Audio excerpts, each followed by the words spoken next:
Total War Arena has had a very strange development history. It was announced back in March of 2013 as Creative Assembly's first foray into the free-to-play market.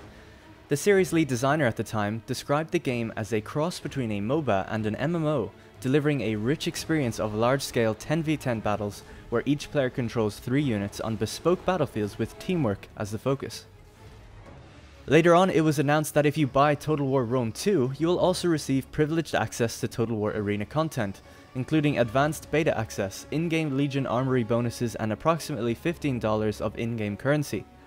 3 years later, in 2016, the game was still building towards its full release with regular updates and active microtransactions during its closed beta phase on Steam. However, soon after revealing one of the new commanders, the game was shut down on Steam with full refunds, while the developers said they wanted to apply the feedback they received during the beta. 6 months later, in late 2016, the game re-emerged under the Wargaming Alliance publishing effort. The game was also reverted to its alpha stages with the intention of having several more closed alpha weekends before progressing to beta again. And that's where we are now. The game has just had its final closed alpha weekend at Gamescom, where it lifted the NDA and let YouTubers and consumers show the game. Among some of the new features was a new commander, Boudica, and the reveal of the War Dogs unit. Following Gamescom, Wargaming announced that the Total War Arena closed beta will begin on September 1st. The beta will consist of 8 weeks of playtime and presumably move into open beta phase soon after that. Previously, closed access was restricted to invite only for those that played the earlier betas and alpha tests. However, now you can buy your way into this next closed beta with real money.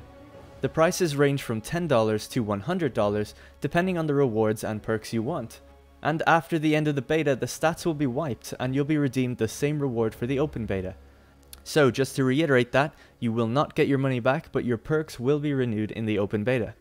Microtransactions, paying for beta access, and the price of units are all controversial topics in gaming, but I want to wait until playing the beta myself so I can review the value proposition at hand. I would recommend holding off unless you're already familiar with the game and know what you're getting into to wait for a review from me, which I'll put out during the beta to give you a heads up before it goes open. So how does the game play? For me personally, from the alpha, it's a very enjoyable experience and playing with friends is definitely recommended. The Wargaming Alliance app makes it slightly more frustrating to play for those who are just familiar with using Steam, but once you get it set up, it's all fine. You'll have to re-add your friends again and find them through the in-game arena interface, which for the most part seems to work quite well. I thought the best way to describe how the game plays would be to commentate part of the game here to explain the features and how it all plays out. My review, explaining the progression and monetary elements of the game, will come next week. This way, hopefully we can all be on an even playing field when I go more in depth next week. So, we're playing here on one of the new maps called Capitoline Hill, and I've taken Caesar as my commander with 2 units of tier 4 infantry and 1 unit of tier 4 cavalry. We've got 10 players on our team and 11 deployment options to choose from. Some people in my team are linked together. This means they joined in a party. Dick drawings are a regular feature. So, I've chosen to go into the middle, and I'm pushing up to the top of the hill looking to capture a watchtower so we can get greater visibility of that area.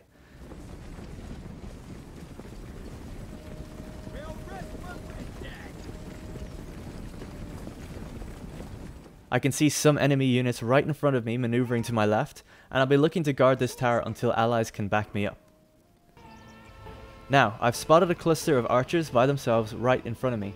Obviously they can hit my infantry from afar, so I'll use my cavalry to hopefully rush them as they look unprotected.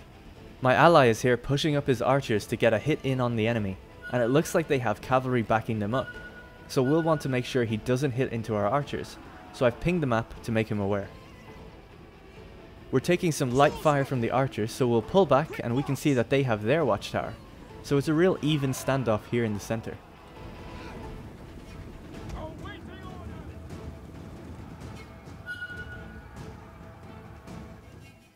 Looks like their cavalry has committed to the charge against my archer ally, and there's not much I can do to save him, other than engage their cavalry after their charge to cut them down in melee.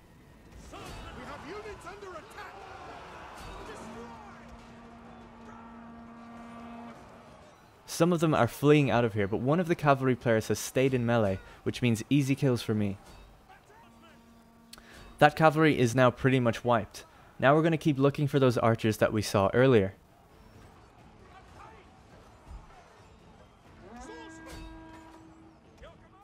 And it looks like I've found them. So we'll kick off a full charge, and my cavalry ally here will do the same, and will completely smash these archers.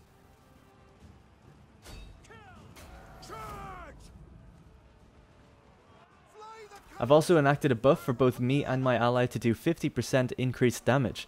That's one of Caesar's special abilities. As well as that, we can do a mount kick to kick them in the face, and that's a timed cavalry ability. So, we've recovered from the initial cavalry fight, and it looks like we're about to win, as we're capturing their base. I feel the enemy made a big mistake here because they backed away from our base when they seemingly could have had a big capture for themselves. This is probably because they felt they needed to retreat to save their own base, although it seems quite futile at that distance, so not too sure what they were thinking. I've also been searching for 2 Peltas units from earlier, and they're guarded by an infantry unit, so I just need to outmaneuver them and catch them off guard with my cavalry. And just as we're about to gain victory, enemy cavalry has slammed into the base, disrupting our capture and sending it back down. Units taking damage cannot capture and lose all capture points that they previously had. So here we can see that their Peltas are just a tiny bit away from their infantry, so we should be able to catch them nicely at the wall. Looks like we've been engaged back at the tower, but we can hold that. And look at that, he knows I'm about to charge. We'll need to charge early to get ahead of him and smash! Let's kick them in the face and then get out of here. So back at the tower, we'll buff our troops and slug it out against these tier 3 units that have attacked me. I've had a real struggle pulling my cavalry out of this infantry, but we didn't take too much damage. But you can see that my formation is totally out of whack, meaning my morale is dropping heavily. Now the massive bulk of troops from earlier is coming back to assault me at the tower, but they're drip feeding in one by one with no teamwork, so we're easily able to take them on. My cavalry ran into an enemy in the woods. Even with just the 3 units, taking your eye off something for a second can hold surprises. Now our unit is free, we can throw Pila into the enemy before we charge them, a specific ability for Roman troops. And he tried a god-awful charge against my archer ally, so we've pinned him against the wall now. Looks like my cav won the fight in the woods because again, we were a higher tier and it wasn't a full strength unit that we bumped into. My archer ally was being threatened, so we've pushed around to meet that threat. Missiles keep the capture down, so we need to remove as many as we can while trying to capture ourselves. And my cav have slammed into the remnants of those archers and into the wall a bit. Yes, you do take damage if you charge a wall.